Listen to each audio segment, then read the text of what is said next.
Loans, mortgage loans, business loans సులభంగా government private banks నుండి ఇప్పించబడును. ఒక రివర్ ని బ్యాక్ తీసుకురావడం, ఏ రివర్ అయినా కానీ. ఇటీవలే ముఖ్యమంత్రి గారు మీరు చెప్పిన థేమ్స్ నదికి పోయాం. 50 కిలోమీటర్ల స్ట్రెచ్ అన్నమాట.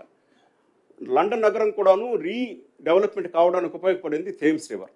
అట్లాగే చియాంగ్ చాంగ్ అనేసి ఒక రివర్కి వెళ్ళాం మొన్న సోల్లో. ముఖ్యమంత్రి గారు మేము కలిసి నడిచాం. ఒక రివరు ఐ థింక్ అది 8.7 కిలోమీటర్స్ రివర్.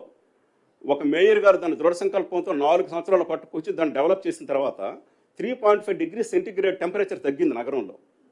వాల్యూస్ పెరిగిపోయాయి. అది ఫైనాన్షియల్ డౌన్ టౌన్ డిస్ట్రిక్ట్. అది అక్కడ దాదాపు 2 లక్షల కుటుంబాలని ఒక ఏరియాకి తరలించి 60,000 దుకాణాల సముదాయాన్ని ఒకే దగ్గర పెట్టి వాళ్ళు డెవలప్ చేస్తున్నారు. చేసి చూపించారు. అప్పుడు నైట్లో నడవగలుగుతాం. బర్డ్స్ వచ్చి నిలుస్తున్నాయి. చేపలు చేరాయి ఆ నీళ్ళల్లో. బట్ నీటి యొక్క లోతు ఆల్మోస్ట్ ఒక నీ లోతులే, మోకాల లోతులే ఉంటాయి నీళ్లు. కానీ చాలా మంచిగా తీసుకొచ్చారు ప్రాజెక్ట్. అట్లాగే హాన్ రివర్ అనే ప్రాజెక్ట్ చూసాం అక్కడే, అదే సియోల్లోని.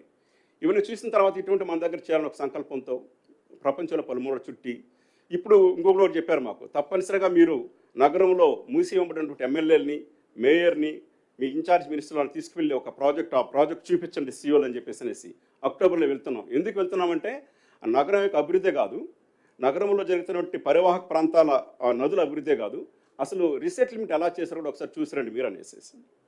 సో అది అక్టోబర్లో వెళ్ళబోతున్నాము. దాన్ని కూడా ఫైనల్ చెప్పింది డేట్ వెళ్తున్నాం.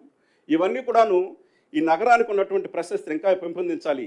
$80 బిలియన్ నగరాన్ని నైట్ అండ్ ఫ్రాంక్ వాళ్ళు చెప్తారు 2035కి $250 బిలియన్ ఎకానమీ అవుతుందని ఒక report. అట్స్ happening. Hyderabad is the most happening, fastest growing city. మరి సిటీని ఇంకా ముందుకు తీసుకెళ్లాలనే ఉద్దేశంతో ముఖ్యమంత్రి గారు మంత్రివర్గం సభ్యులంతా కూర్చొని చర్చించేసినటువంటి ప్రాజెక్ట్ ఇది. దీంట్లో చారిత్రక కట్టడాలను తీసుకురావడం, ఉదాహరణకి ఉస్మానియా జనరల్ హాస్పిటల్ని షిఫ్ట్ చేసి అక్కడ మంచి దాన్ని, అది ఒరిజినల్ స్వరూపం తీసుకురావాలి. దాని పక్కన ఒక చెట్టు ఉంది. 108 సంవత్సరాల క్రితం దాదాపు 150 మందిని కాపాడిన చెట్టు అది. ఇన్ఫ్యాక్ట్ మేము రేపు ఎల్లుండి దానికి విజిట్ చేసి అప్పుడు ఒక ప్రోగ్రామ్ చేద్దాం అనుకుంటున్నాం. అట్లాగే ఎదురుగా హైకోర్టు ఉంది.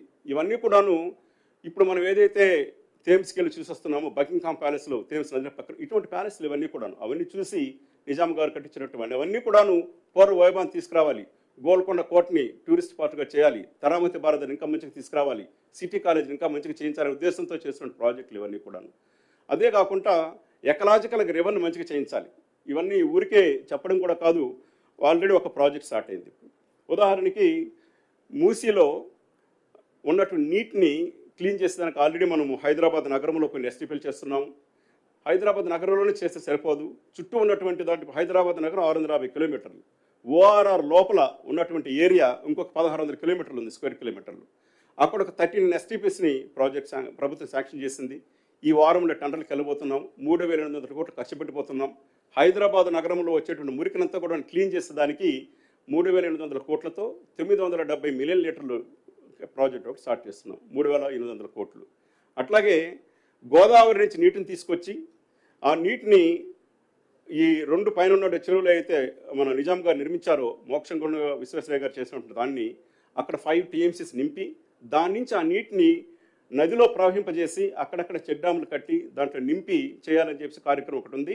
అది కూడా ప్రాజెక్ట్ శాంక్షన్ అయిపోయింది. ఈ వారం దాన్ని కూడా మనము టెండర్లు కాల్ చేయబోతున్నాం. అంటే దాదాపు 10,000 కోట్ల రూపాయలు ప్రభుత్వం కృతనిశ్చయంతో ఆల్రెడీ పెట్టేసిన డబ్బులు చేయబోతున్నాం. 2026 నాకు తెలిసి జూన్ జూలై నెలకంతా కూడాను ఖచ్చితంగా ముఖ్యమంత్రి గారి ఉద్దేశం ఏంటంటే, మాకు ఇచ్చినటువంటి ఉద్దేశం ఏంటంటే, హైదరాబాద్లో ఉన్నటువంటి మూసీ నదిలో తప్పనిసరిగా మంచినీళ్ళు వెళ్ళాలి. ఆ మంచినీళ్ళు వెళ్ళడం ద్వారా నల్గొండ, సూర్యాపేటలో కూడా మంచినీళ్ళు వెళ్ళాలి. అక్కడ ఉన్నటువంటి వ్యవసాయం కూడా బాగుపడాలి. చాలాసార్లు మనమే చూస్తుంటాం, మన పేపర్లు రాస్తుంటారు, విషతుల్యమైనటువంటి కూరగాయలు ఉన్నాయి. 5,000 ఎకరాల్లో విషతుల్యమైనటువంటి వ్యవసాయం జరుగుతూ ఉంది. అవంతా కూడా క్లీన్ చేయాలనే ఉద్దేశం కూడా దీంట్లో ఉంది. సో ఈ ప్రాజెక్టులు 10,000 కోట్ల రూపాయల ప్రాజెక్టులు చేశాము. ఈ నీళ్లు రాబోతున్నాయి. అట్లాగే అగ్రిగేట్ మాస్టర్ ప్లాన్, మూసీకి ఏదైతే అగ్రిగేట్ మాస్టర్ ప్లాన్ చేస్తున్నామో ఆ మాస్టర్ ప్లాన్కి సంబంధించి కూడాను ఏజెన్సీలు టెండర్లు అయిపోయినాయి.